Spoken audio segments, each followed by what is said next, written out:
கர்த்தருக்குள் பிரியமான சகோதரர்களே, சகோதரிகளே, உங்கள் யாவரையும் அவருடைய பெரிதான நாமத்தில் வாழ்த்துகிறேன். இந்த நாளை கொடுத்து நம்மை ஆசீர்வதித்து நம்மை பலப்படுத்தி இம்மட்டுமாய் நம்மை கரை சேர்த்திருக்கின்ற அவருக்கு கோடாகோடி ஸ்தோத்திரம் நன்றி உண்டாவதாக. தொடர்ந்து உங்களுடைய அக்கறையானது வேதத்தை அறிந்து கொள்வதில் இருப்பதற்காக மிகுந்த நன்றிகளை நாங்கள் தெரிவித்துக் கொள்கின்றோம். உங்களையும் ஒழுங்கு செய்கின்ற அருமை சகோதரையும் கடவுளும் தேவன் தாமே ஆசீர்வதிப்பாராக.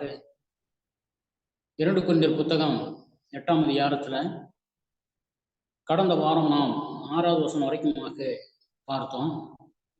6வது வசனத்துல அவர் சொல்லுகின்ற பொழுது, அதனால் தீத்து இந்த தர்ம காரியத்தை உங்களிடத்தில் தொடங்கியபடியே அதை முடிக்கும் வேண்டும் என்று அவனை கேட்டுக்கொள்கிறேன் என்று சொல்வதன் மூலமாக 8ஆம் அதிகாரம் தரும பணத்தை பற்றி பேசுகிறது. இந்த தரும பணத்தை யார் கையிலே வைத்துக் கொள்வது, யார் கொண்டு போய் சேர்ப்பது என்றெல்லாம் கேள்வி வராதபடிக்கு பவுல் ஒரு ஒழுங்குமுறையை செயல்படுத்துகிறார். அந்த ஒழுங்குமுறை என்னவென்று சொன்னால், ஊழியர்களாகிய நாங்கள் வாங்காமல் ஒருவரை நியமித்து கிரமமாய் செயல்படுகின்ற ஒழுக்கமாய் செயல்படுகின்ற ஒருவரை நியமித்து கொடுத்து அனுப்புகிறோம் என்றாக சொல்லுகிறார். அதற்காக தீத்து அழைக்கப்பட்டு தீத்து இதை பயன்படுத்துகின்றார். தீத்து இதுவரைக்குமாக பல தர்ம காரியங்களை பெற்று அனுப்பியிருக்கிறார். இப்பொழுதும் கூட இந்த தர்ம காரியத்தையும் அவர் பெற்று கொண்டு போய் ஜனங்களுக்கு அளிப்பார் என்ற உறுதியை பவுல் கொடுக்கின்றார். இந்த வாசகத்தை சொன்ன பின்னதாக 7வது வசனத்திலே நாம் வாசிக்கின்றோம். அல்லாமலும்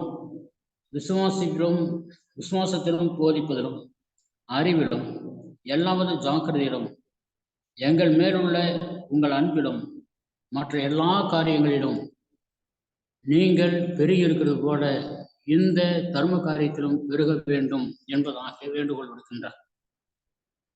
இது ஒரு கட்டளையாக அல்ல, ஒரு வேண்டுகோளாக சொல்லுகிறார். அல்லாமலும் விசுவாசம், போதிப்பு, அறிவு, எல்லா விதமான ஜாக்கிரதை, அப்போஸ்தலர் மேல் வைத்திருக்கிற அன்பு ஆகிய காரியங்களில அந்த கொரிந்து பட்டணத்து மக்கள் பெருகி இருப்பது போல மற்ற எல்லா காரியத்திலும் பெருகியிருக்க அதே போல தர்ம காரியத்திலும் பெருக வேண்டும் என்று சொல்லி பவுல் இந்த வேண்டுகோளை கொடுக்கின்றார். முதலாவதாக அவர்கள் விசுவாசத்துல தங்களுடைய முன்னோடித்தனத்தை காட்டினார்கள். ஆவிக்குரிய வரங்களை அவர்கள் பெற்றவர்கள். இப்படி ஆவிக்குரிய வரங்களை பெற்றவர்களாகிய அவர்கள் பரலோகத்தின் தேவன் மீது கொண்டிருக்கிற விசுவாசத்தை மிக அதிகமாக்கி அந்த விசுவாசத்தை எப்பொழுதும் கையாளுகிற மக்களாக இருந்திருக்கிறார்கள். நினைத்ததற்கு மேலாகவே கொடுக்கக்கூடிய மனம் படைத்த அந்த சகோதரர்கள் தங்களுடைய விசுவாச விஷயத்துல அவ்வப்பொழுது தங்களுடைய நல்ல குணங்களை வெளிப்படுத்தி கொண்டிருந்தார்கள். மேலும் 1 கொரிந்தியர் 12ஆம் அதிகாரம் 13-14 வசனங்களில சொல்லுகின்ற பொழுது, 1 கொரிந்தியர் 12ஆம் அதிகாரம் வசனம் 13-14, நாம் யூதராயினும் கிரேக்கராயினும் அடிமையாயினும் சுயாதீனராயினும் எல்லாரும் ஒரே ஆவியினாலே ஒரே சரீரத்துக்குள்ளாக ஞானஸ்நானம் பெற்று எல்லாரும் அவருக்குள்ளாகவே தாகம் தீர்க்கப்பட்டோம், ஆவிக்குள்ளாக தாகம் தீர்க்கப்பட்டோம் என்று சொல்லுகிறார். ஒரே ஆவியிலே தாகம் தீர்க்கப்பட்டோம். 14வது வசனத்தை சொல்லும் பொழுது, சரீரம் முழுவதும், சரீரமாகிய சபை முழுவதுமாக ஒரே அவயமாய் இருக்கிறது, நாம் அநேக அவயவங்களாய் இருக்கிறோம் என்று சொல்லி எந்த விதத்துல ஆவிக்குரிய காரியங்கள்ல அவர்களை வரங்கள் பெற்றார்களோ அந்த வரத்தை இந்த இடத்திலே கையாளுகிறார்கள், ஒற்றுமையை கையாளுகிறார்கள். ஆக இந்த ஜனங்களுக்குள்ளாக ஆவிக்குரிய காரியங்கள்ல ஒற்றுமை ஏற்பட துவங்கி இருக்கிற நேரம் இந்த நேரம். அடுத்தது அவருடைய விசுவாசமானது எல்லா காரியத்திலேயும் பெருகக்கூடிய அளவுக்கு விசுவாசம் வளர்ந்து கொண்டே வரக்கூடிய ஒன்றாக காணப்பட்டது. அவர்கள் தங்கள் விசுவாச வாழ்க்கையில உண்மையுள்ளவர்களாக வாழ்ந்து கொண்டிருந்தார்கள். அந்த விசுவாச விஷயத்துல முன்னேறினார்கள். விசுவாச விஷயத்திலே முன்னேறுதல் என்று சொன்னால் எப்படி முன்னேறுவது? தேவனுடைய வசனங்களை வாசிக்க அதன்படி செயல்படுத்த கூடவே தேவனுடைய வசனத்தை மற்றும் போதிக்கிற காரியம் எல்லாம் நடைபெறுகின்ற பொழுது விசுவாசம் பெருகிக் கொண்டே இருக்கும். விசுவாசமானது ஒருபோதும் தொய்வடையக்கூடியதாகவோ கீழே போய்விடக்கூடியதாகவோ சிறுகக்கூடியதாக இருக்க முடியாது. அது பெருகிக் கொண்டே இருக்கின்ற காரியமாக இருக்கிறது. அந்த விஷயத்திலேயும் அவர்கள் பெருகியிருந்தார்கள். அடுத்து போதிப்பதிலே எடுத்துள்ளது. போதிப்பிலும் நீங்கள் பெருகி இருக்கிறீர்கள் என்று குறிப்பிடுகிறார். போதிப்பில் என்று சொன்னால் என்ன அர்த்தம்? ஊழியக்காரர் வந்து முறைப்படி பயிற்சி எடுத்தவராகவோ அல்லது முறைப்படி கற்று அறிந்தவராகவோ இருக்கலாம். அவர் தன்னுடைய வேத அறிவை மிக அதிகமாக பெருகி கொண்டு அவர் போதிக்கின்ற விதமானது மிகுந்த உற்சாகத்தை கொடுப்பதும் மிகுந்த பயனுள்ளதாகவும் காணப்படக்கூடும். ஆனால் விசுவாசிகளாக இருக்கக்கூடியவர்கள் போதிக்க முடியுமா என்று சிலர் கேட்கிறார்கள். விசுவாசிகள் தான் ஊழியரை காட்டு மிக அதிகமாக திறமையோடு போதிக்கூடியவராக இன்றைக்கு இருப்பதை கண்கூடாக நாம் பார்க்கின்றோம். சரி, போதிக்கின்ற திறமை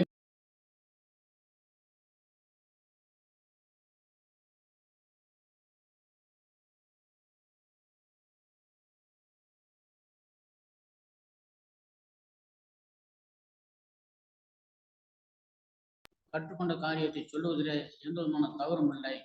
போதிக்கிற விஷயத்திலே சபையானது வளர வேண்டும். உதாரணமாக யோவான் 1ஆம் அதிகாரத்திலே நாம் வாசிக்கின்றோம். அந்திரேயா என்று சொல்லப்படுகிற நபரை பற்றி பெரும்பாலும் என்ன கிட்டத்தட்ட 95% அந்திரேயாவை பற்றி அதிகமாக யாரும் நினைப்பதும் இல்லை, பேசுவதும் இல்லை. இந்த அந்திரேயாவை பற்றி நாம் நினைக்கின்ற பொழுது அவர் செய்த ஊழியமானது மிகுந்த அமைதியாக சைலண்டா சத்தம் இல்லாம யாருக்கும் தெரியாம ஒரு பெரிய ஊழியத்தை அவர் செய்திருக்கிறார் என்று உங்களுக்கு தெரியும் நினைக்கிறேன். ஆண்டவராக இயேசு கிறிஸ்து வழியிலே வந்து கொண்டிருக்கிறார். யோவான் ஸ்நானன் அவரை பார்த்து, இதோ உலகத்தின் பாவங்களை சுமந்து இருக்கிற தேவ ஆட்டுக்குட்டி என்று சொல்லி சாட்சி கொடுக்கிறான். அவன் சாட்சி கொடுத்த போது சொல்லிவிட்டு அவரை திரும்பி பார்க்கிற பொழுது அவர் அவர்களை கடந்து போய் கொண்டிருக்கிறார். அப்படி போன இடத்துல அந்திரேயா நாத்தான்வேல் என்று சொல்லப்படுகிற ஒரு மனிதனையும் கொண்டு வந்து நிறுத்துகிறார். அந்த நாத்தான்வேல் என்று சொல்லப்படுகிற மனிதன் சீசலாக்கப்படுவதற்கு அந்திரேயா உறுதுணையாக இருந்தார். அது மாத்திரமல்ல, பேதுருவையும் அறிமுகப்படுத்தி பேதுருவையும் கர்த்தரிடத்திலே கொண்டு சேர்த்த ஒரு பெரிய நபர் இந்த அந்திரேயா. தன்னுடைய சகோதரனாகிய அந்திரேயாவை அறிமுகப்படுத்தி நாத்தான்வேல் என்று சொல்லப்படுகிற மனிதன் அறிமுகப்படுத்தினதில் நாத்தான்வேல் அதிகமாக நமக்கு சொல்லப்படவில்லை. ஆனால் பேதுரு எடுத்த எடுப்பிலேயே 3000 பேரையும் 5000 பேரையும் கர்த்தருக்குள்ளாக்கினார் என்று சொல்லி நாம் தெரிந்து கொள்கின்றோம். அப்ப அந்த நாத்தான்வேலை அறிமுகப்படுத்தினார். அதே அந்திரேயா பேதுருவை அறிமுகப்படுத்தினார். இவர் ஏதாவது செய்தாரா, ஊழியம் செய்தாரா, எங்கே போய் ஊழியம் செய்தார், எப்படி போதித்தார், என்ன என்ற விவரம் நமக்கு இல்லாவிட்டாலும் அவர் மூலமாய் வந்த நபர் பேதுரு எவ்வளவு தூரம் கர்த்தரால் பாராட்டப்பட்டவரும் ஒரு உயர்ந்த நற்குணம் உள்ளவரும் அநேக ஊழியக்காரிகளே தலையிட்டு கிரியிலை செய்தவரும் பலவிதமான உபத்திரங்களையும் பாடலையும் சந்தித்த போதும் கூட கர்த்தருடைய காரியத்தை விட்டு சிறிதும் பின்வாங்காமல் உதவி செய்தவருமாக இருந்தவர் அந்த மனிதர், அந்த பேதுரு. ஆக பிலிப்பு நாத்தான்வேலை கண்டு கொண்டு வந்து சேர்த்தான். அந்திரேயா பேதுருவை கண்டு கொண்டு வந்து சேர்த்தான். நாசரேத்து ஊரானாகிய அவனை பற்றி ஒரு காரியத்தை சொல்லிவிட்டு பேதுருவை மிக அதிகமாக கர்த்தர் உதவி செய்து உயர்த்தினார் என்பதை நாம் பார்க்கின்றோம். அப்போ அந்த இடத்துல அந்திரேயா எவ்வளவு தெரிஞ்சிருப்பாரு? கிட்டத்தட்ட 0. பிலிப்பு எவ்வளவு தெரிஞ்சிருப்பாரு? கிட்டத்தட்ட 0. ஏன்னா அப்பதான் அவங்க அழைக்கப்பட்டிருக்காங்க. கர்த்தர் தன்னுடைய போதிக்க ஆரம்பிச்சிருக்கிறார். அப்பதான் அந்த நிலைமையில அவர்கள் மற்றவர்களை கொண்டு வந்து சேர்க்கிற அழைப்பு எப்படி வந்திருக்கும்? அந்த ஊழியம் செய்கின்ற போதிக்கிற வாஞ்சையானது அவர்களுக்குள்ளாக ஒரு இன்பான் நேச்சரை கொண்டிருந்திருக்கிறது. அதுபோல்தான் நாமும் கூட போதிப்பதில் சபையாராகிய நாம் அனைவருமே மிக அதிகமாய் மும்முரம் காட்ட வேண்டும். ஊழியக்காரர் மட்டும் ஆத்மாதாயம் செய்ய வேண்டும் என்று சொன்னால் சபை வளர்வது மிக கடினம். ஒவ்வொரு விசுவாசியும் தங்கள் வீட்டுக்கு அருகாமல் இருக்கக்கூடியவர்கள், தங்களுடைய சொந்த பந்தங்கள், தங்களுடைய குடும்பத்தார்கள் யார் இருக்கிறார்களோ, தங்களுடைய நண்பர்கள், இப்படிப்பட்ட யாராக இருந்தாலும் அவர்களுக்கு போய் மேசியாவை கண்டேன் என்று சொல்லி இந்த மனிதர் சொன்னது போல நாமும் மேசியாவை இயேசு கிறிஸ்துவை காண்கிறோம் என்று சொல்லி ஆத்மாக்களை கொண்டு வந்து சேர்ப்பது கடமையாக இருக்கிறது. போதிப்பிற அந்த கொரிந்து மக்கள் இப்படியாக தேர்ச்சி பெற்றார்கள். போதிப்பதில் அவர்கள் பெருகி கொண்டு வந்தார்கள். ஆக ஆவிக்குரிய வரங்களில, விசுவாசத்துல, போதிக்கிறதுல மாத்திரமல்ல அறிவிலேயும் அவர்கள் விருத்தி அடைந்திருந்தார்கள். எப்படிப்பட்ட அறிவில? தேவனுடைய வசனத்தை குறித்த அறிவிலே விருத்தி அடைந்தார்கள். நமக்கு நன்றாக தெரியும். 1 கொரிந்தியர் 1ஆம் அதிகாரத்தில் 8ஆம் அதிகாரத்தை நாம் வாசிக்கிற பொழுது 8லிருந்து 10 வசனங்களில நமக்கு சொல்லப்படும் 10ஆம் அதிகாரம் வரைக்கும், 8ஆம் அதிகாரத்திலிருந்து 10ஆம் அதிகாரம் வரைக்கும் விக்கிரகத்தை பற்றியும் விக்கிரகங்களுக்கு படைக்கப்பட்டவை குறித்தும் மிக அதிகமாக பவுல் எழுதுகிறார். அந்த அறிவு எல்லாரிடத்திலும் இல்லை என்ற வார்த்தை சொல்லி சொன்ன போதிலும் கூட இதுதான் வேத அறிவு, இதுதான் வேதவசனம் போதிக்கின்ற போதனை என்று சொல்லி வேதவசன போதனையை அவர்களுக்கு எழுதி கடிதம் மூலமாக நிருபம் மூலமாக எழுதி 3 நிருபங்கள் எழுதினத அவள் மிகச் சிறப்பாக அவர்கள் தங்களுடைய சத்தியத்திலே வளர்ந்து கொண்டு வந்தார்கள். மிகுந்த அறிவையும் அவர்கள் பெற்றுக்கொண்டிருந்தார்கள். நமக்கு போதிக்கின்ற விஷயத்திலே எந்த அளவுக்கு முக்கியத்துவம் வாய்ந்ததோ அதே அளவு அறிகின்ற விஷயத்திலேயும் மிக முக்கியத்துவம் வாய்ந்தது. அறிகின்ற மனப்பான்மை இருந்து விட்டால் போதிக்கிற மனப்பான்மை தானாக வரும். சத்தியத்தை அறிகின்ற அறிவை அடைகின்ற வரைக்கும் போதிக்கின்ற அறிவை நாம் நிச்சயமாக பெற்றுக்கொள்ள முடியும். அதைத்தான் ஆண்டவராக இயேசு கிறிஸ்துவை குறித்து பவுல் எழுதுகின்ற பொழுது எல்லா மனுஷரும் ரட்சிக்கப்படவும் அவரை அறிகின்ற அறிவிலே வளரும் வேண்டும் என்று சொல்லி 1 தீமோத்தேயு 2ஆம் அதிகாரம் 4ஆம் வசனத்தில் எழுதுகிறார். ரட்சிக்கப்பட்டு விட்டால் மட்டும் போதுமானதல்ல, எல்லா மனிதனும் ரட்சிக்கப்பட வேண்டும். அது மெயினான ஆப்ஜெக்ட். அது மாத்திரமல்ல, கூடவே சத்தியத்தை அறிகின்ற அறிவும் ஒரு ஆப்ஜெக்ட் தான். அதை பின்பற்றி நாம் வர வேண்டும் என்பதாக சொல்லுகிறார். வசனத்துல எவ்வளவுக்கு எவ்வளவு அறிவை பெறுகிறோமோ அவ்வளவுக்கு அவ்வளவாய் நமக்குள்ளாக சுறுசுறுப்பு வரும், அவ்வளவாய் நமக்குள்ளாக நல்ல மனப்பான்மை வரும், அவ்வளவுக்கு அதிகமாக நாம் போதிக்கிற திராணியை பெற்றுக்கொள்வோம். இப்படியாக கர்த்தருடைய நாமத்தை மிக அதிகமாகவே நாம் மேம்படுத்தக்கூடிய பிள்ளைகளாக இருக்க முடியும். போதிப்பிலே அந்த சபையார்கள் வளர்ந்தார்கள், விசுவாசத்திலே வளர்ந்தார்கள், போதிப்பிலே வளர்ந்தார்கள், அறிவிலே வளர்ந்தார்கள்.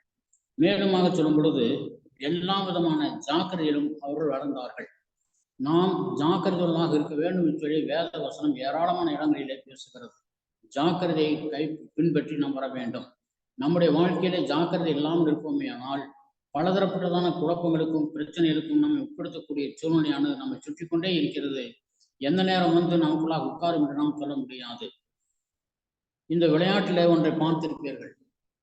அதாவது சேர்களை வைத்திருப்பார்கள், சுற்றி சுற்றி ஓடி வருவார்கள், மியூசிக் வாசிக்கப்படும். மியூசிக்கை நிறுத்தின உடனே அந்த மியூசிக்கல் சேர் என்று சொல்லப்படுகிற அந்த சேரில் போய் டக்குன்னு உட்காந்துருவாங்க. 10 பேர் இருக்கிறாங்கன்னு சொன்னால் 9 சேரு, 5 பேர் இருக்கிறாங்கன்னு சொன்னால் 4 சேர் மட்டும் போடப்பட்டிருக்கும். அப்போ 10 பேர் வந்து உட்காரும் பொழுது ஒருவருக்கு இடமெல்லாம் போகும், அவர் அவுட். அதே போல் 5 பேர் உட்காந்துருந்தா 4 சேர்ல வந்து உட்காந்துட்டாங்கன்னா ஒருவர் அவுட் ஆயிடுவார். பிறகு ஒரு சேர் எடுத்துருவாங்க, 3 சேர் இருக்கும், அதே மாதிரி 9 சேர் இருக்கும். இப்படி இருக்கிற எண்ணிக்கையில ஒன்றை குறைத்து வைத்திருப்பார்கள். யார் ஒருவர் அதில் உட்கார்வதற்கு தவறுகிறாரோ அவர் அவுட் ஆனதுக்கு சமம். கடைசி வரைக்குமாக வந்து கடைசியாக 2 சேர் போட்டு 3 பேர் விடுவார்கள். பிறகு ஒரு சேரை போட்டு 2 பேர் விடுவார்கள். அந்த 2 பேரிலே ஒருவர் உட்கார்ந்து விடுவாரானால் அவர் தான் ஜெயித்தவர் என்பதாக அறிவிப்பார்கள். இன்றைக்கு அதே பிரகாரமாகத்தான் அதில் ஜாக்கிரதையாக மியூசிக்கல் சேர்ல ஓடுற மாதிரி போய் உட்கார்ற மாதிரி மிக ஜாக்கிரதையாக ஓடிக்கொண்டே இருப்பவர் மட்டும்தான் ஜெயிக்க முடியும். நம்முடைய வாழ்க்கையும் கூட ஓடிக்கொண்டிருக்கிற இந்த வாழ்க்கையில மிகுந்த ஜாக்கிரதையானது நமக்குள்ளாக இருந்து கொண்டே இருக்க வேண்டும். அந்த அவேர்னஸ் இல்லைன்னு சொன்னா நாம் அவுட் ஆகி வெளியே போக வேண்டிய சூழ்நிலை தான் உருவாகும். அதனால் நாமும் நம்முடைய வாழ்க்கையில எப்பொழுதுமே மிகுந்த ஜாக்கிரதையாக வாழ்க்கை நடத்த வேண்டும். ஏனென்றால் யாருக்கு எப்பொழுது எப்படி பிரச்சனை வருகிறது என்று சொல்லி தெரியவே தெரியாது.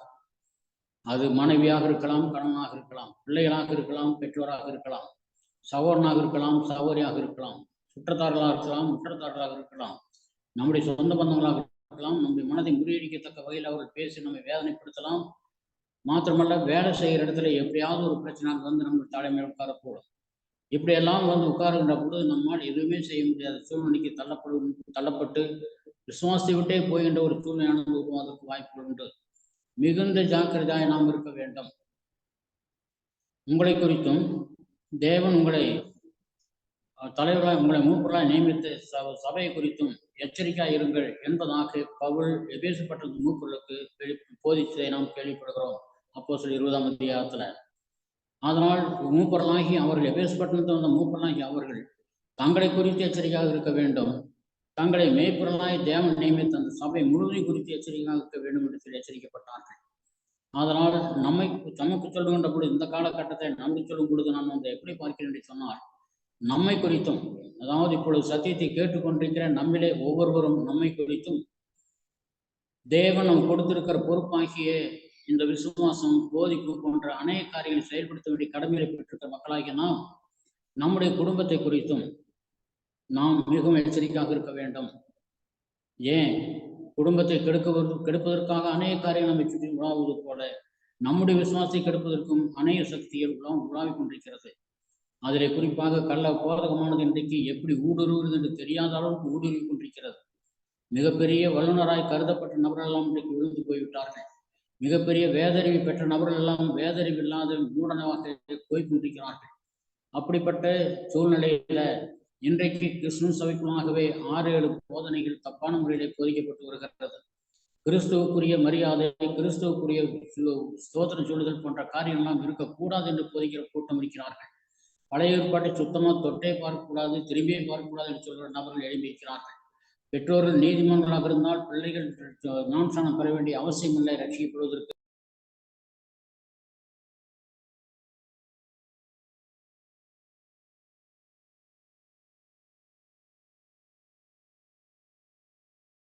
தேவனுடைய காரியங்களை எச்சரிக்கையாக இல்லாத நம் ஏற்படுமே. ஆனால் அந்த எச்சரிக்கை இல்லாத நேரங்களில இப்படிப்பட்ட போதனைகள் எல்லாம் ஊடுருவி நம்மை மிக அதிகமாக மோசமாக்குவதற்கு வாய்ப்புகளாக இருக்கும். அதனால் பிரியமானவர்களே, நம்மிலே ஒவ்வொருவருமே இந்த காரியத்தை குறித்து மிக ஜாக்கிரதையாக இருக்க வேண்டும்.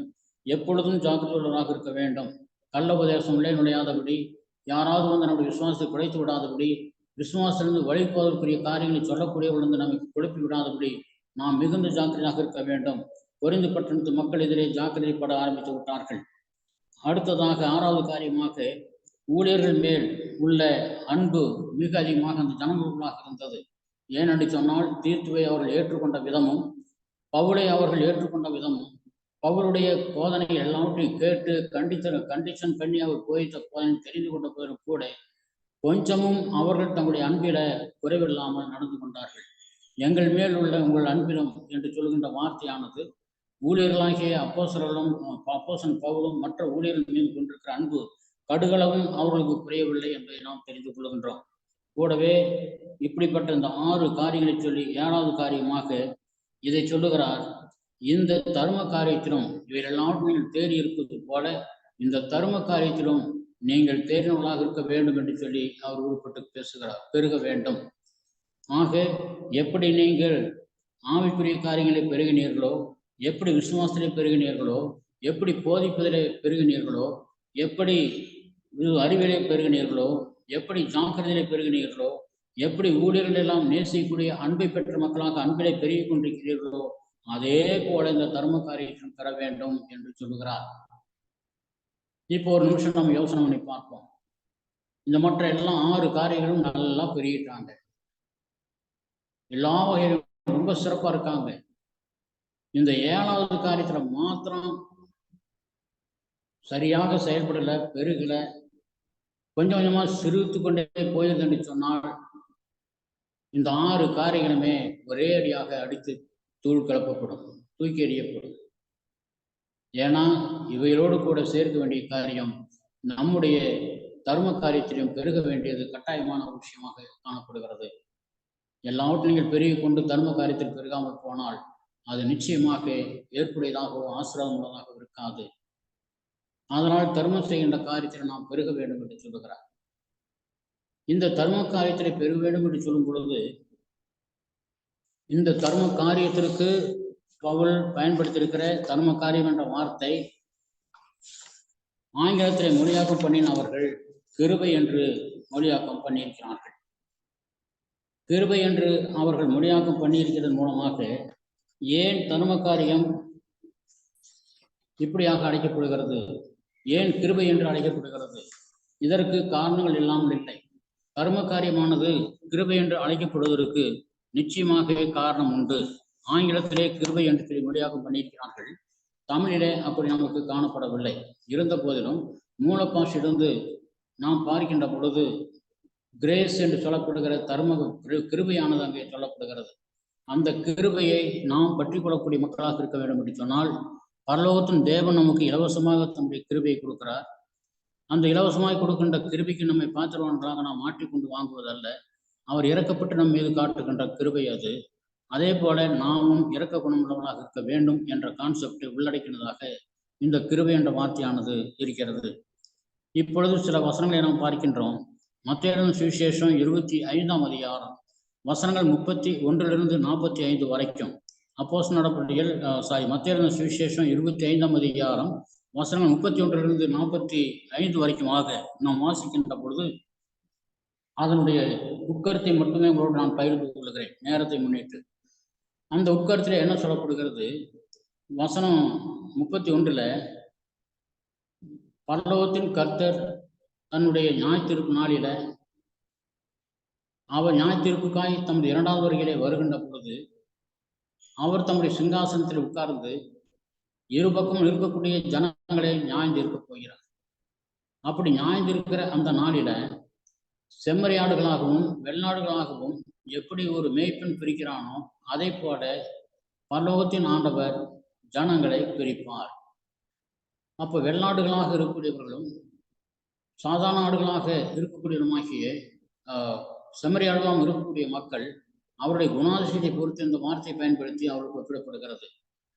வெள்ளாடு என்று சொல்லக்கூடிய அந்த ஆடுகள் மிகுந்த ஜாக்கிரதையுள்ளவர்களாகவும் மிக நீட்டாக நடந்து கொள்ளக்கூடியவர்களாகவும் அதே நேரத்தில் அந்த மேய்ப்பனுக்கு தெரியாமலேயே ஓடி போய் எங்காவது மேலில் நுழைஞ்சு உள்ளுக்குள்ள பயிர் போய் மேய ஆரம்பிச்சிடும்.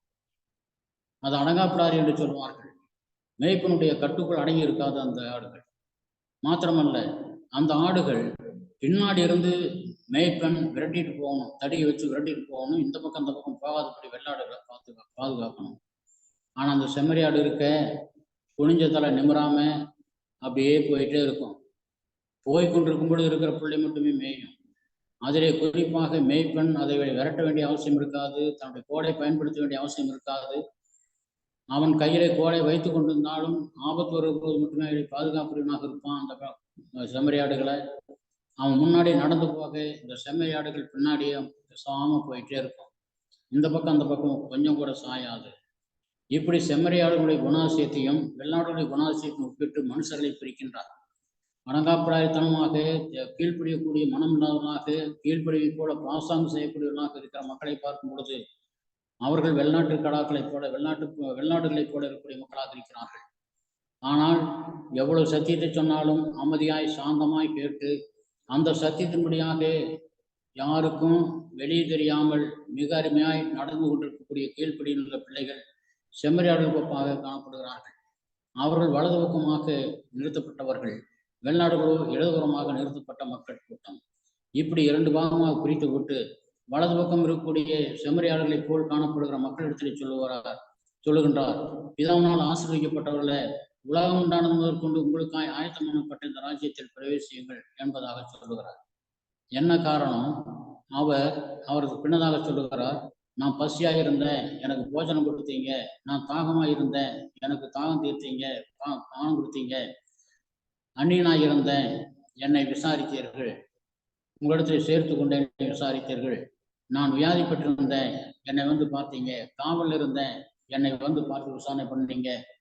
இவ்வளவு காரியங்கள் எல்லாம் நீங்கள் நடப்பித்த காரணத்தினால என் பிதாவினால் ஆசீர்வதிக்கப்பட்ட மக்களாகி நீங்கள் என்னுடைய ஜீவனுக்குள்ளாக பிரவேசிங்கள் என்று சொல்லி உலகம் முதற்கொண்டு உங்களுக்காக ஆயத்தம் பண்ணப்பட்ட இந்த இடத்துல பிரவேசிங்கள் என்று சொல்லி அவர்களை பரலோகத்துக்குள்ளாக பிரவேசி பண்ணுவார் என்று குறிப்பிடுகிறார்.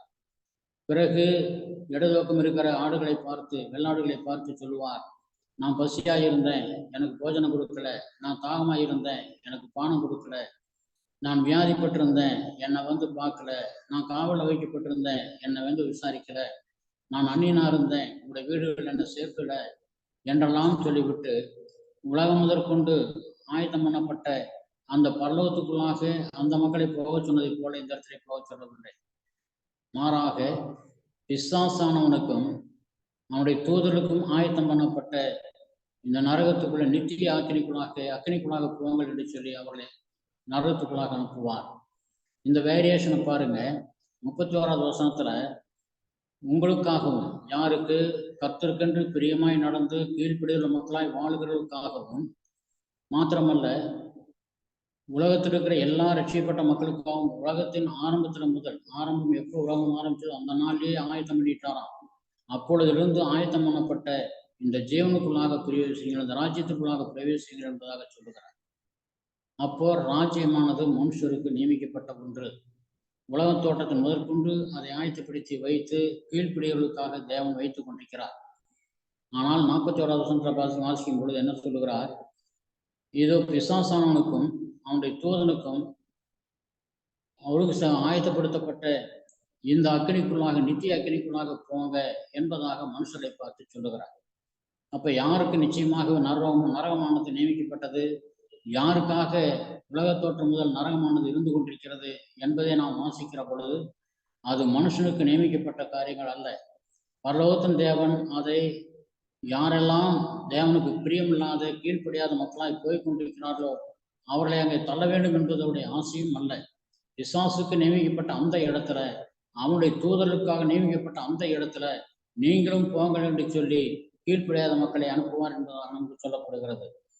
அதனால் இந்த இடத்திலே நாம் வாசிக்கிற பொழுது இவர்கள் கேட்பார்கள், ஆண்டவரை எப்போ நீங்க பசியா இருந்தீங்க நாங்க போஜனம் கொடுக்கல, எப்போ நீங்க தாகமா இருந்தீங்க நாங்க தண்ணீர் கொடுக்கல, எப்போ நீங்க நிர்வாணமா இருந்தீங்க நாங்க ஆடை கொடுக்கல, எப்போ நீங்க காவலில் வைக்கப்பட்டிருந்தீங்க நாங்க வந்து விசாரிக்கல, எப்போ நீங்க வியாதிப்பட்டீங்க நாங்க வந்து பார்க்கல என்று கேட்பார்கள்.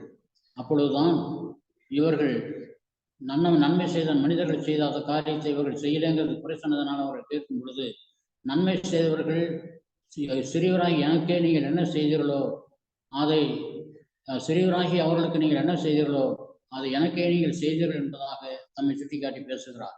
செய்யாதவர்களை பார்த்து சொல்கிறார், சிறியவராகிய இவர்களுக்கு நீங்கள் எது செய்யலையோ அது எனக்கே நீங்கள் செய்யாமல் போனீர்கள். இந்த இரண்டையும் நாம் ஒப்பிட்டு பார்க்கும் பொழுது சிறியவர்கள் யார்?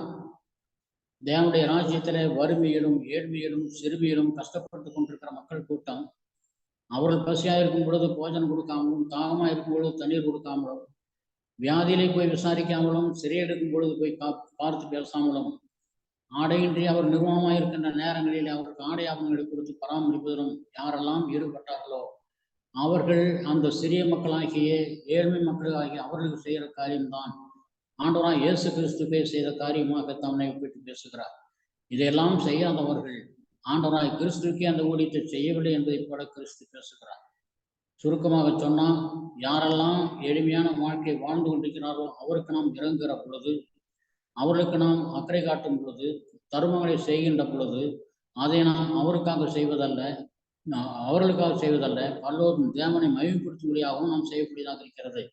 பழைய ஏற்பாட்டில் சங்கீதத்தில் சொல்லும் பொழுது, தேசத்தில் குடியிருந்து சத்தியத்தை மேய்ந்து கொள்கிற கர்த்தரை நம்பி நன்மை செய்கிற என்பதாக சொல்லுகிறார். கர்த்தரை நம்பி நன்மை செய்ய வேண்டும் என்பதனுடைய அர்த்தம், சிறியவர்களாகி அவருக்கு நாம் செய்வோமானால் அவருக்கே நாம் செய்து போல் ஆகும் என்பதை இந்த இடத்துல சுட்டிக்காட்டி பேசுகிறார்.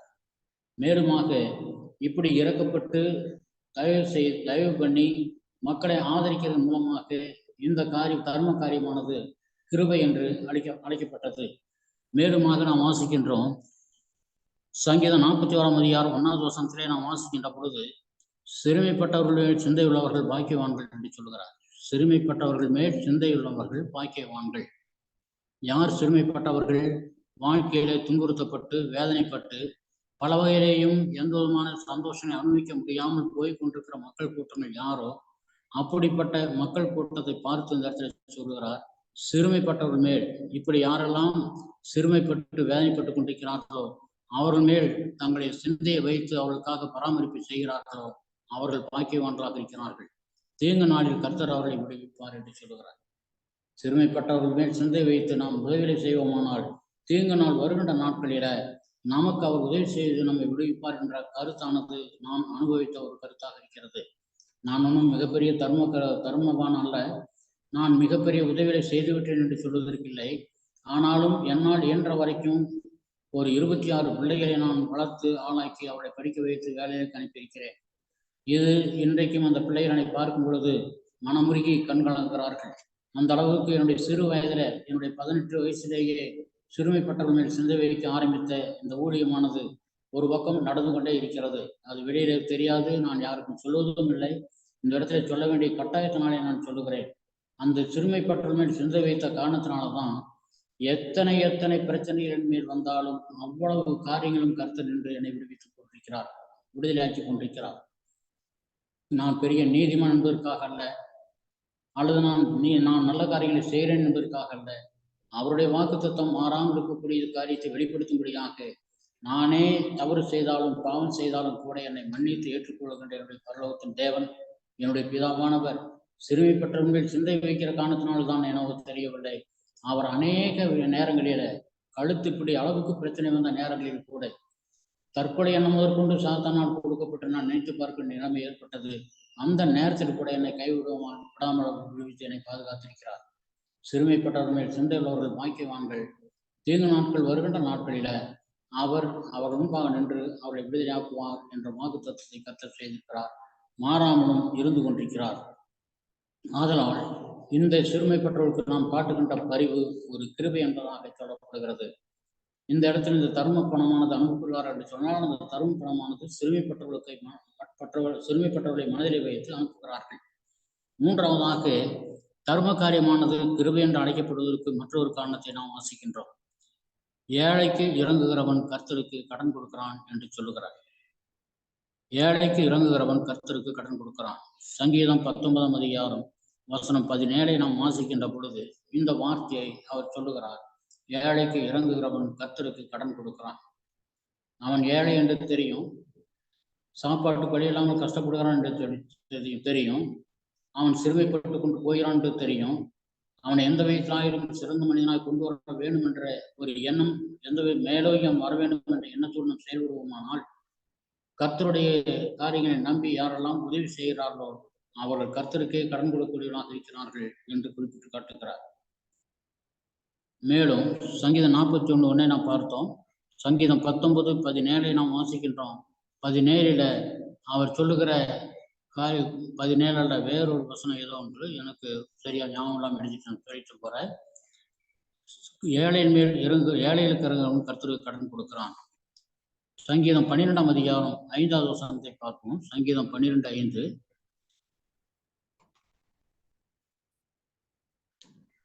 ஏழைகள் பாழாக்கப்பட்ட நிமித்தம் எளியவர்கள் விடும் பெருமூச்சு நிமித்தமும் நான் இப்பொழுது எழுந்து அவன் மேல் சிறுகிறவர்களுக்கு அவனை காத்து சுகமாய் இருக்க பண்ணுவேன் என்று கர்த்தர் சொல்லுகிறார் என்று குறிப்பிடுகிறார். இங்கே கர்த்தர் தாமே பேசுகின்ற வார்த்தையாக இருக்கிறது. பாழாக்கப்பட்ட மக்கள் நிமித்தமாக, எளியவர்கள் நிமித்தமாக, பெருமூச்சுற்று வாழ்ந்து கொண்டிருக்கிற மக்களுக்காக, சிறுகிறவர்களுக்காக கர்த்தர் தாமே முன்னின்று அவர்களுக்கு உதவி செய்ய வல்லவராக இருக்கிறார். அவர் செய்கிற அந்த பணியை நாம் செய்கிற பொழுது நாம் என்ன செய்கிறோமாம், கர்த்தருக்கு கடன் கொடுப்பவர்களாக இருக்கிறோம். அந்த சரியான வசனத்தை நான் தவற விட்டேன், சரியா ஞாபகத்துக்கு வரல. கர்த்தர் மேல் நாம் கர்த்தரிடத்தை போய் கடன் கொடுக்கக்கூடியவர்களாக இருக்கிறோம். இதை நினைச்சு பார்த்தா நம்ம நம்ப முடியுதுங்களா? ஏழைகளுக்கு பணம் கொடுக்குறோம், சிறுமையாய் போனவருக்கு பணம் கொடுக்குறோம், அது ஏதாவது ஒரு உதவி செய்கிறோம், போஜனமோ துணியோ ஏதோ ஒன்று கொடுக்குறோம். நாம் அப்படி செய்கிற காரியங்கள்லாம், நமக்கு ஒரு பேங்க் இருக்குது, அந்த பேங்க் வந்து கிரெடிட் பேங்க்கு. அந்த கிரெடிட் பேங்க்கில் பரலோகத்தின் தேவன் அந்த பேங்க் வச்சுருக்காரு. அவருக்கு நாம் கொண்டு போய் டெபிட் பண்ணுறோம். நாம் அசலாக கொடுக்காமல் கடனாக கொடுக்குறோம். அப்போ கடனாக நாம் கொடுக்குற அந்த நேரத்தில் அதை அவர் தன்னுடைய கணக்கில் வைத்துக் கொள்கிறார். நான் இடத்துலேருந்து இவ்வளவு பணம் பெற்றுக்கொண்டு இவ்வளவு டெபாசிட்டை பெற்றுக்கொண்டிருக்கிறேன், இதற்கு வட்டி முதல்மாக நான் கொடுக்க வேண்டும் என்று சொல்லி அவர் தம்முடைய நினைவிலை வைத்துக் கொண்டு எழுதி வைக்கிறார். ஏழைப்பட்ட மக்களுக்கு கொடுக்கிற காரியம் பரலோகத்தின் தேவனுக்கு கடன் கொடுப்பது சமமானது. சிறுமைப்பட்டவர்கள் மேல் சிந்தை வைக்கிறவர்கள் பாக்கியவான்கள், தீங்கு நாட்டிலே விடுவிக்கப்படுவார்கள்.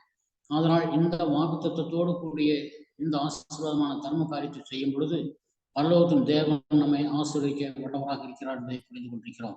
அதனால் இது கிருபைதான் என்பதை சொல்லப்படுகிறது. கிருபை என்று தர்ம காரியம் சொல்லப்படுகிறது. மேலுமாக யாக்கோபு 1:27 நாம் ஏற்கனவே ஒரு முறை பார்த்திருக்கிறோம்.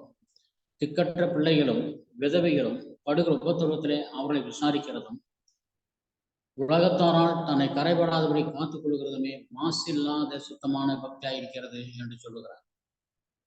ஆக மக்கள் மீது திக்கற்ற பிள்ளைகள் விதவைகள் படுகிற உபத்திரவத்தில் அவர்களை விசாரிப்பதும்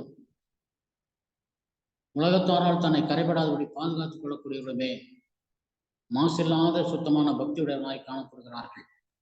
நம்முடைய பக்தி சுத்தமா இருக்கணுமா? நீதிமொழிகள் 19:17 பிரதர். நீதிமொழிகள் 19:17 நீதிமொழிகள் 19:17 ஏழை கடங்காரன் கர்த்தருக்கு கடன் கொடுக்கிறான். ஆக இப்படி ஏழைகளுக்கு நாம் செய்கின்ற உபகாரமானது வட்டி முதலமாக பரலோகத்தின் தேவன் நமக்கு கொடுக்க வல்லவராக இருக்கிறார். கொடுங்கள் அப்பொழுது உங்களுக்கு கொடுக்கப்படும் என்ற வார்த்தையை நாம் நினைத்து பார்க்கிறோம். ஏழை விதவை கொடுத்ததை பாராட்டி அதன் பின்னதாக சொல்லுங்கள், கொடுங்கள் அப்பொழுது உங்களுக்கு கொடுக்கப்படும். எப்படி கொடுக்கப்படும்? அமுக்கி குலுக்கி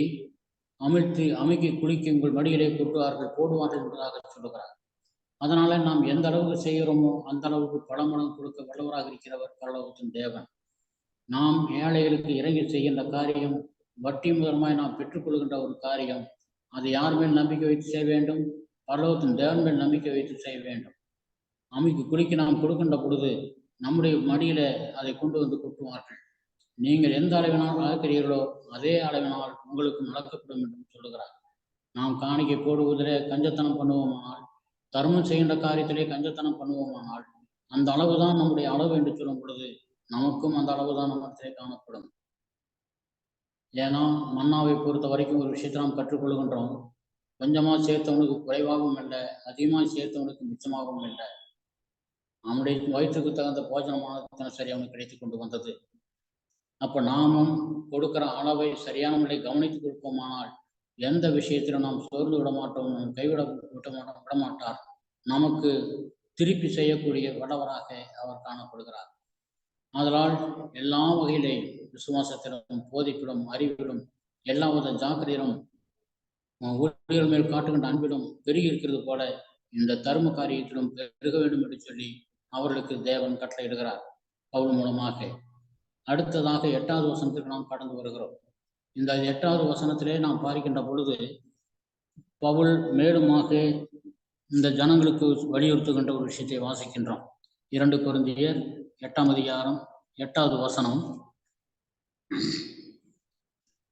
இதை நான் கட்டளையாக சொல்லாமல் மற்றவருடைய ஜாக்கிரதையை கொண்டு உங்கள் அன்பின் உண்மையை சோதிக்கும் பொருட்டே சொல்லுகிறேன் என்று குறிப்பிடுகிறார். இதை நான் உங்களுக்கு ஆர்டர் கொடுக்கல, கட்டளை கொடுக்கல, கமெண்ட் கொடுக்கல, நீங்க கட்டாயம் கொடுத்தே ஆகணும் என்று சொல்லி நான் கட்டளை கொடுக்கல, கமெண்ட் பண்ணல. ஆனா மற்றவருடைய ஜாக்கிரதையை கொண்டு உங்கள் அன்பின் உண்மையை சோதிக்கும் பொருட்டே சொல்லுகிறேன் என்று சொல்லுகிறார். இன்னொரு வார்த்தையை சொன்னால், மற்றவர்கள் எந்த அளவுக்கு ஜாக்கிரதையாக இருக்கிறார்களோ அந்த ஜாக்கிரதையை கொண்டு, எவ்வளவு ஜாக்கிரதையை கொடுக்கிறார்களோ அந்த ஜாக்கிரதையை கொண்டு உங்கள் அன்பின் உண்மையை சோதிக்கும் பொருட்டு, நீங்கள் எந்த அளவுக்கு கர்த்தர் மேல் அன்பு வச்சிருக்கீங்க, எவ்வளவாய் அவரை நேசிக்கிறீங்க, எவ்வளவாய் கர்த்தரிடத்தில் நான் மிகுந்த பாசமுள்ளவனாக இருக்கிறேன்னு சொல்லி பெருமை அடித்துக் கொள்றீங்க, அது உண்மைதானா என்பதை சோதிக்கும்படியாகவே நான் இதை உங்களுக்கு சொல்லுகிறேன். மற்ற எல்லாவற்றும் நீங்க பெறுகிறீங்க, சந்தோஷம். மற்ற எல்லாவற்றும் வளர்ந்து கொண்டு வர்றீங்க, மிகுந்த சந்தோஷம். ஆனா கொடுக்கிற காரியத்துல மட்டும் கொஞ்சமும்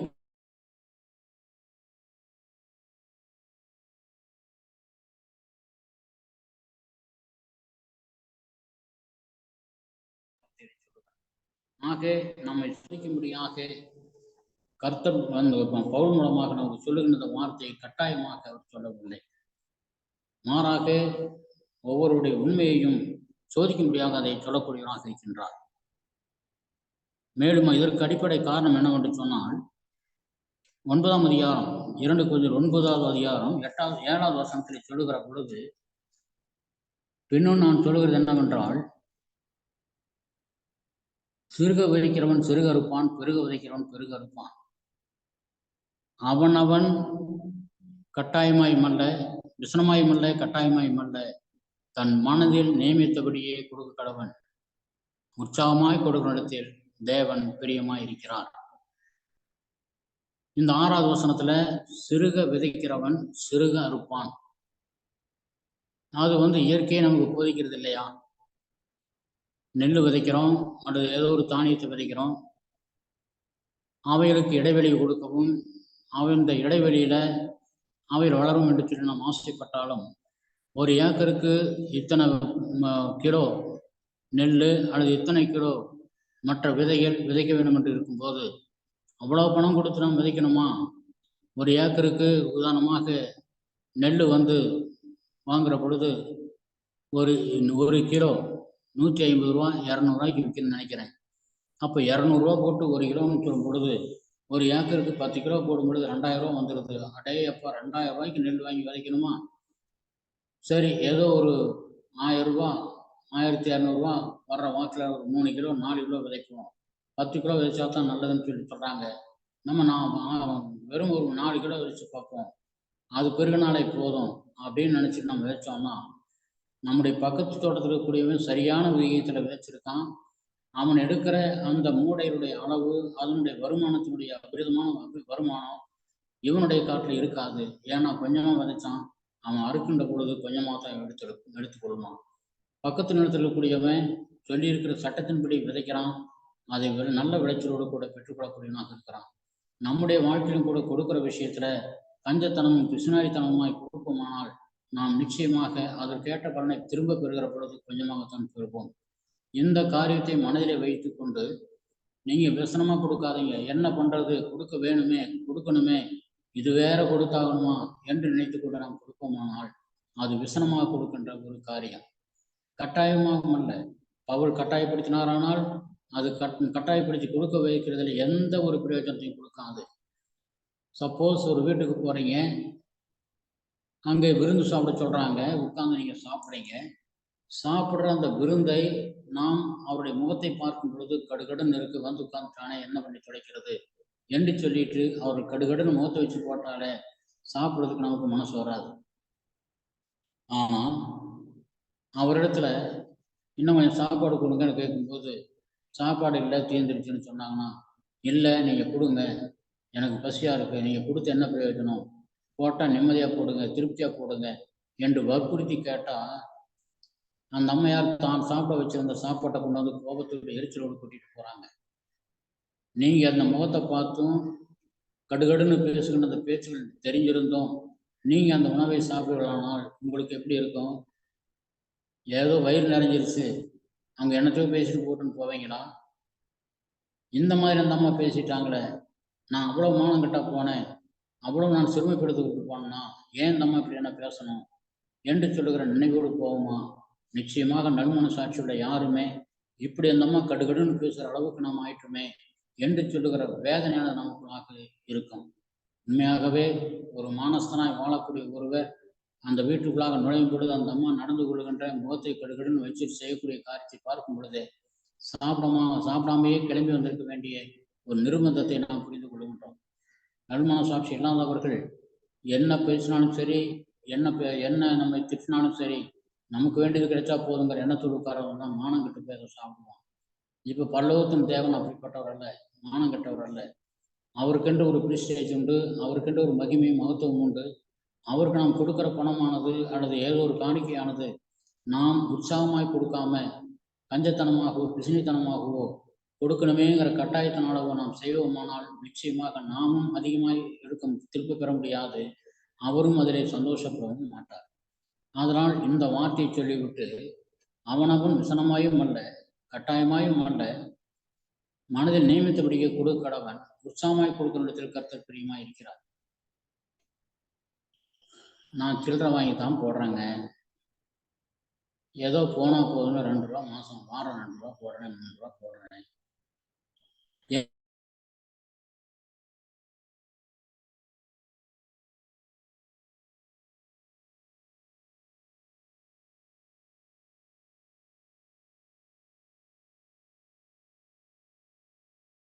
எனவே கட்டாயப்படுத்தி எதை செய்தாலும் அது நல்ல எண்ணத்தை கொண்டு வராது. உற்சாகத்தோடு பிரியப்பட்டு கொடுப்பது தான் நிச்சயமாக சந்தோஷத்தை பெற முடியும். நீங்கள் கட்டாயமா நினைச்சுக்கிட்டு விசனப்பட்டுட்டு கொடுக்கறதை கர்த்தர் ஏற்றுக்கொள்ள மாட்டார். அவருக்கு அது சந்தோஷத்தை கொடுக்காது. சரி, நான் கொஞ்சமா போட்டாலும் உற்சாகமா கொடுக்குறேன் அப்படின்னு நீங்க ஒரு வேலை சொல்லலாம். அது உங்களுடைய மனசாட்சி அப்படி சொல்லுது, கொஞ்சத்தை போட்டு அது உற்சாகமா கொடுத்ததுன்னு சொல்லி. நான் சிவன்மலை வேதாம் கல்லூரி படித்துக் கொண்டிருக்கும் பொழுது மிகுந்த வறுமையிலும் ஏழ்மையிலும் இருந்தேன். எனக்கென்று உதவி செய்யக்கூடியவர் யாரும் இல்லை. நான் அந்த திருமறை கல்லூரிக்கு நான் போய் படித்ததனால் என்னுடைய வீட்டார் என்னை வெறுத்து விட்டார்கள். யார் இடத்திலிருந்தும் எந்த ஒத்தாசையும் இல்லாத பொழுது என்னுடைய கதையை கேள்விப்பட்ட ஒரு சகோதரர் இறந்து விட்டார், ஊழியராக இருந்தவர். சொல்ல போனால் என்னை அந்த கல்லூரிக்கு வழிநடத்தினவர் அவர் தான். எவ்வளவு கொடுத்தாரு தெரியுங்களா? 1 அணா என்று சொல்லி அந்த காலத்தில் இருந்தது, 1 அணா. அதாவது இன்றைக்கு இருக்கிற பைசா கணக்கில் 5 பைசா, 6 பைசா. அந்த 6 பைசா வந்து அன்றைக்கு ஒரு அணா என்று அழைக்கப்பட்ட ஒரு நாணயமாக இருக்கு. அந்த ஒரு அணாவை எடுத்து கொடுத்து, நீ ரொம்ப கஷ்டப்படுறன்னு கேள்விப்பட்டேன், அந்த ஒரு அணாவை வச்சுக்கோன்னு சொல்லி கொடுத்தார். அது எதற்காகவும், என்ன பிரயோஜனம்? அவர் கொடுக்கறது உற்சாகமாக சிரிச்சு தான் கொடுக்குறாரு, இறக்கப்பட்டு கொடுக்குற மாதிரி தான் கொடுக்குறாரு. ஆனால் எனக்கு அது பிரயோஜனமான இல்லை. அதே நேரத்தில் ஒரு சகோதரி இருந்தாங்க, அக்கான்னு தான் அவனை கூப்பிட்டு சொல்லி அவங்க தம்பின்னு தான் கூப்பிடுவாங்க. அந்த அளவுக்கு எனக்கு பாசம் காட்டினாங்க. தன்னுடைய மனமாற எனக்கு செய்தாங்க. துணிமணி வாங்கி கொடுக்கறதுலேருந்து, எனக்கு சோப்பு, எண்ணெய் போன்ற பொருளெல்லாம் வாங்கி கொடுக்குறது, எல்லா வகையிலேயும் அவர்கள் அங்கே நர்ஸாக பணிபுரிந்து கொண்டிருந்தாங்க. எனக்கு உதவி செய்தாங்க. இப்போ இந்த 2 பேரையும் நான் பார்க்கும் பொழுது உற்சாகமாய்த்தான் 2 பேருமே கொடுத்தாங்க. ஆனால் அக்கா செய்தது உற்சாகத்தோடு கொடுத்தாங்க. இவர் செய்தது உற்சாகத்தை காட்டி கொண்டு செய்தார், உற்சாகமாக கொடுக்கல. எனக்கே, மனுஷனுக்கே அப்படி இருக்குமானா பரலோகத்தின் தன்னுடைய பார்வையில் எவ்வளவு அதிகமாக இது செயல்படும் என்று நினைச்சு பாருங்க. கர்த்தருடைய பெரிதான கிருபையினால அந்த அக்கா இன்றைக்கு அமெரிக்க ஐக்கிய நாட்டில் செட்டில் ஆகி, தன் கணவர் ஒரு பெரிய மில்ல, பெரிய கம்பெனியில் மேனேஜராகவும், அவங்க ஒரு பெரிய ஹாஸ்பிட்டலில் நர்ஸாகவும் பணிபுரிகிறாங்க. பிள்ளைகள் வந்து கவர்னர் அவார்டு வாங்கி கொண்டு மேலே மேலே மேலே போய் கொண்டே இருக்காங்க. இந்த நிலைமை நான் நினைத்து பார்க்கிறபோது இந்த வசனம் எனக்கு நிச்சயமாக புரிகிறது. உற்சாகத்தோடு கொடுக்கணும்னு சொன்னால் மனசார பரலோகத்தின் தேவனுக்கு நாம் கொடுக்கிறோம் என்ற எண்ணத்தோடு அவருடைய ஆசீர்வாதத்தை பெறத்தக்கதாக நாம் கொடுக்க வேண்டும். அதிகமாய் விதைத்தால் அதிகமாய் பெறுவோம் என்ற எண்ணத்தோடு நாம் கொடுக்க வேண்டும். அடுத்த சுத்தமானால் அடுத்த வாரத்தில் மீண்டுமாக நாம் 1ஆம் வசனம் துவங்கி படிப்போம். 8வது வசனத்தை கொஞ்சம் பார்த்து 1ஆம் வசனத்துக்கு வருவோம். பரலோகத்தின் தேவன் தாமே உங்களுடைய ஆசீர்வாதத்தை வழிநடத்துவாராக. இந்த மாபெரும் வாய்ப்பை அருளி செய்த பரலோகத்தின் தேவனுக்கும், இந்த நாள் எனக்கு கிருபையாக ஒதுக்கி கொடுத்த அருமை சகோதரருக்கும் என்னுடைய நன்றி கலந்த ஸ்தோத்திரங்களை ஏறெடுக்கிறேன். பரலோகத்தின் தேவனுடைய கிருபை உங்கள் அனைவரோடும் என்றும் என்றும் இருந்து வழிநடத்துவதாக. ஆமென்.